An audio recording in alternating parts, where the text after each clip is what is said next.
আমাৰ কৰ্মচাৰীসকল অধ্যক্ষ মহোদয় অসমৰ প্ৰগতিত চৰকাৰী কৰ্মচাৰীসকলৰ উৎসৰ্গিত সেৱাৰ প্ৰতি স্বীকৃতি জনাই মই তেওঁলোকৰ কল্যাণৰ বাবে বিভিন্ন ব্যৱস্থাৰ কথা ঘোষণা কৰিবলৈ লৈছোঁ।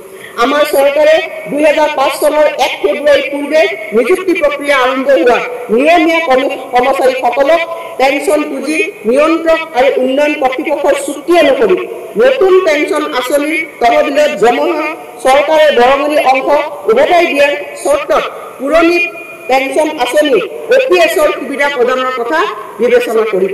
এই ক্ষেত্ৰত আমি কেন্দ্ৰীয় চৰকাৰে নিৰ্ধাৰণ কৰা নীতি নিৰ্দেশনা অনুসৰণ কৰিম। মই লগতে ঘোষণা কৰিব বিচাৰিছোঁ যে নতুন পেঞ্চন আঁচনিয়ে সামৰি লোৱা ৰাজ্য চৰকাৰৰ কৰ্মচাৰীলৈ একত্ৰিত পেঞ্চন আঁচনি UPS-ৰ সুবিধাও আগবঢ়োৱা হ'ব। ইয়াৰ দ্বাৰা 2.8 লাখ কৰ্মচাৰী উপকৃত হ'ব যদিও নতুন পেঞ্চন আঁচনি অব্যাহত ৰাখিব বিচৰাসকলে ইয়াক অব্যাহত ৰাখিব পাৰিব। আয়ুষ্মান অসম মুখ্যমন্ত্ৰী লোকসেৱক আৰোগ্য যোজনাৰ অধীনত কেন্দ্ৰীয় চৰকাৰৰ স্বাস্থ্য আঁচনিৰ অধীনত ৰাজ্য চৰকাৰৰ চিকিৎসা মহাবিদ্যালয়, অসম কেঞ্চাৰ কেয়াৰ ফাউণ্ডেশ্যন, কেন্দ্ৰ আৰু বিবৰা কৰ্কট প্ৰতিষ্ঠানত চৰকাৰে নগদবিহীন চিকিৎসা সুবিধা প্ৰৱৰ্তন কৰিব। তদুপৰি ৰাজহুৱা খণ্ডৰ প্ৰতিষ্ঠানৰ নিয়মীয়া কৰ্মচাৰী, নিৰ্দিষ্ট বেতন লাভ কৰা মাষ্টাৰ আৰু ৱৰ্কছপ কৰ্মচাৰীসকল আৰু 60 বছৰ বয়সলৈ অনুসূচিত ঠিকাভিত্তিক কৰ্মচাৰীসকলকো সংশ্লিষ্ট সমিতিয়ে যোগদান কৰা চৰ্ত অনুসৰি সামৰি লোৱা হ'ব।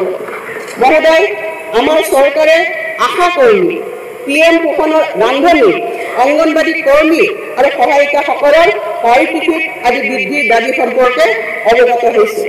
জনস্বাস্থ্য আৰু সমাজ কল্যাণৰ ক্ষেত্ৰত তেওঁলোকে আগবঢ়োৱা মূল্যৱান অৰিহণাৰ প্ৰতি স্বীকৃতি প্ৰদান কৰি 2025 চনৰ 1 অক্টোবৰৰ পৰা তেওঁলোকৰ পাৰিশ্ৰমিক চৰকাৰী ভাত্তা সংশোধন কৰাৰ লগতে এককালীন সাহায্য প্ৰদানৰ বাবে আমি সিদ্ধান্ত গ্ৰহণ কৰিছোঁ। নিৰ্দিষ্ট বেতন লাভ কৰা মাষ্টাৰ ৰোল আৰু ৱৰ্কছপ কৰ্মচাৰীসকলক চৰকাৰে যোগ্য ঘৰ ভৰা ভাত্তা 50% প্ৰদান কৰিব। প্ৰধানমন্ত্ৰী সূৰ্য ঘৰ মুঠ বিজুলী যোজনাৰ প্ৰতি উৎসাহিত কৰাৰ বাবে ৰাজ্য চৰকাৰে কৰ্মচাৰী প্ৰতি কিলোৱাটত 2,000 টকাকৈ সৰ্বোচ্চ 3 কিলোৱাটত 6,000 টকা পৰ্যন্ত ৰাজ সাহায্য প্ৰদান কৰা হ'ব। এই সুবিধা ঘৰৰ চালত সৌৰশক্তি চালিত বিদ্যুৎ আহৰণ ব্যৱস্থা সংস্থাপন কৰা 50,000 কৰ্মচাৰীক প্ৰথমে অহাসকলক প্ৰথম সেৱা ভিত্তিত উপকৃত কৰিব। মই এই পবিত্ৰ সদনক জনাবলৈ পাই সুখী হৈছোঁ যে আপোন ঘৰ আঁচনিৰ অধীনত আমাৰ ৰাজ্যখনত 40,054 জন কৰ্মচাৰী আৰু আপোন বাহনৰ অধীনত 3,190 জন কৰ্মচাৰীয়ে সুদৰ হাৰ ৰেহাই সুবিধা লাভ কৰি আছে। এই ইতিবাচক সঁহাৰিয়ে এই আঁচনিখন 2025-26 বিত্তীয় বৰ্ষটো অব্যাহত ৰাখিবলৈ আমাক উৎসাহিত কৰিব। এই সুবিধা ৰাজহুৱা খণ্ডৰ প্ৰতিষ্ঠানৰ নিয়মীয়া কৰ্মচাৰী আৰু 60 বছৰ বয়সলৈ অধিসূচিত ঠিকাভিত্তিক কৰ্মচাৰীসকলকো সম্প্ৰসাৰণ কৰা হ'ব। শূন্য ব্যয় দুৰ্ঘটনা আৰু মৃত্যু বীমা জিৰ' কষ্ট এক্সিডেণ্ট এণ্ড ডেথ ইঞ্চুৰেঞ্চৰ সুবিধা ঠিকাভিত্তিক আৰু ৰাজহুৱা খণ্ডৰ প্ৰতিষ্ঠানৰ সেইসকল কৰ্মচাৰীলৈকে সম্প্ৰসাৰিত কৰাৰ কথা মই ঘোষণা কৰিলোঁ, যিসকলে তালিকাভুক্ত বাণিজ্যিক বেংকৰ পৰা দৰমহা লৈ আছে। বিদ্যালয় প্ৰাদেশিকৰণ অধ্যক্ষ মহোদয়, মঞ্জুৰি নথকাৰ বাবে অসম শিক্ষকৰ সেৱাৰ প্ৰাদেশিকৰণ আৰু শিক্ষা প্ৰতিষ্ঠান পুনৰ গঠন আইন 2018 চনত হোৱা সংশোধনীৰ অধীনত প্ৰাদেশিকৰণ কৰিব নোৱাৰা 1 জানুৱাৰী 2006 বা তাৰ পূৰ্বে স্থাপিত শিক্ষা প্ৰতিষ্ঠানৰ প্ৰাদেশিকৰণৰ মই প্ৰস্তাৱ আগবঢ়াইছোঁ। ইয়াৰ বাবে আপত্তিবিহীন প্ৰমাণপত্ৰ, অনুমতি, স্বীকৃতি, অন্তৰ্ভুক্তি, মঞ্জুৰি আৰু শিক্ষা অনুষ্ঠানখনৰ নামত 1 জানুৱাৰী 2006 বা তাৰ পূৰ্বে মাতি থকা বুলি উপযুক্ত কৰ্তৃপক্ষই দিয়া প্ৰমাণপত্ৰ গ্ৰহণ কৰাৰ বাবে মই প্ৰস্তাৱ দিলোঁ। প্ৰাদেশিকৰণ প্ৰক্ৰিয়াৰ সময়ত শিক্ষানুষ্ঠান বাছনিৰ বাবে শৈক্ষিকভাৱে পিছপৰা খণ্ড আৰু 6ষ্ঠ অনুসূচীৰ জিলাসমূহত কিছু যোগ্যতাৰ মাপকাঠি শিথিল কৰা হ'ব আৰু ইয়াৰ বাবে আইন প্ৰণয়ন কৰিবলৈ শিক্ষা বিভাগে প্ৰয়োজনীয় পদক্ষেপ গ্ৰহণ কৰিব। মই লগতে ঘোষণা কৰোঁ যে যিসকল টিউটৰে সংশোধিত অসম শিক্ষকৰ সেৱাৰ প্ৰাদেশিকৰণ আৰু শিক্ষা অনুষ্ঠানৰ পুনৰ গঠন আইন 2017 অনুসৰি শৈক্ষিক আৰু পেছাগত অৰ্হতা 5 বছৰৰ ভিতৰত সম্পূৰ্ণ কৰিব, তেওঁলোকক শিক্ষকৰ পদলৈ উন্নীতকৰণ অব্যাহত থাকিব। গুৰুত্বপূৰ্ণ সিদ্ধান্তসমূহ ঘোষণা কৰিছোঁ। গৱেষণা কাৰ্য আৰু সংৰক্ষণ তথা নথিভুক্তিকৰণ আদিৰ বাবে আধুনিক প্ৰযুক্তি আহৰণ কৰিবলৈ মই শ্ৰীমন্ত শংকৰদেৱ কলাক্ষেত্ৰলৈ 2টা সম পৰিমাণৰ বাৰ্ষিক কিস্তিত 100 কোটি টকাৰ এককালীন অনুদান আগবঢ়োৱাৰ কথা ঘোষণা কৰিছোঁ। মই ঘোষণা কৰিছোঁ যে মুঠ 3টা পৰ্যায়ত অসমৰ সকলো জিলা সদৰত সাহিত্যৰথী লক্ষ্মীনাথ বেজবৰুৱা ভৱন নামেৰে বহুমুখী সাংস্কৃতিক প্ৰকল্প আমি নিৰ্মাণ কৰিম। প্ৰতিটো প্ৰকল্প অত্যাধুনিক প্ৰেক্ষাগৃহ ভীতিকা আদিৰে সুসজ্জিত হ'ব আৰু প্ৰেক্ষাগৃহসমূহত সাহিত্যৰথী লক্ষ্মীনাথ বেজবৰুৱাৰ জীৱন তথা প্ৰদৰ্শিত হ'ব। 35খন জিলাৰ বাবে ব্যয় কৰিব লগা 700 কোটি টকাৰ ভিতৰত মই 12খন জিলাৰ বাবে 240 কোটি টকা এই বাজেটত আবণ্টন দিছোঁ।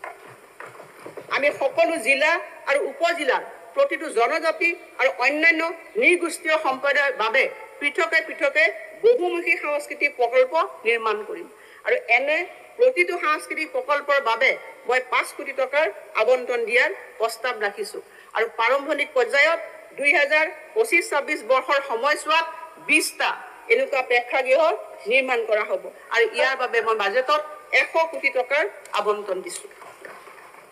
আমি অসমৰ প্ৰখ্যাত চুফী সন্ত আজান পীৰে ৰচনা কৰা জিকিৰ আৰু জাৰিসমূহ ৰাজ্যসমূহৰ বিভিন্ন থলুৱা ভাষালৈ আমি অনুবাদ কৰিম। আনন্দৰাম বৰুৱা ভাষা কলা সংস্কৃতি সন্থাক এই গুৰু দায়িত্ব বহন কৰিব।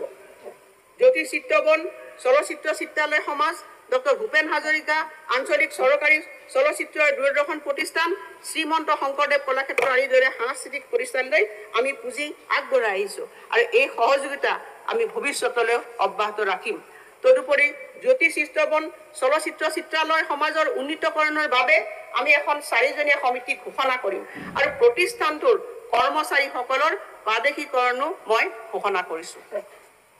মাজুলী সাংস্কৃতিক বিশ্ববিদ্যালয়ৰ সাংস্কৃতিক শৈক্ষিক আৰু গৱেষণামূলক কাৰ্যসূচীৰ উন্নীতকৰণৰ বাবে মই বিশ্ববিদ্যালয়খনলৈ 50 কোটি টকাৰ আবণ্টন দিয়াৰ প্ৰস্তাৱ আগবঢ়াইছোঁ। স্বতন্ত্ৰ পুঁজি কাৰ্যাৱলী আৰু কাৰ্যকৰ্তাৰ ব্যৱস্থাপনাৰ সৈতে সত্ৰ ন্যায়িক আৰু ভূমি প্ৰশাসনৰ প্ৰতিনিধিৰে আমি এখন 5জনীয়া পৃথক সত্ৰ সংৰক্ষণ আৰু উন্নয়ন বোৰ্ড গঠন কৰিম। সত্ৰৰ ভূমিক বেআইনী আৰু বলপূৰ্বক দখলৰ পৰা ৰক্ষা কৰিবলৈ এই বোৰ্ডখনক অসম ৰাজহ বোৰ্ডৰ পৰ্যায়ৰ উপযুক্ত ক্ষমতা প্ৰদান কৰা হ'ব। ইয়াৰ বাবে প্ৰয়োজনীয় বিধেয়ক আমি পবিত্ৰ সদনত দাখিল কৰিম।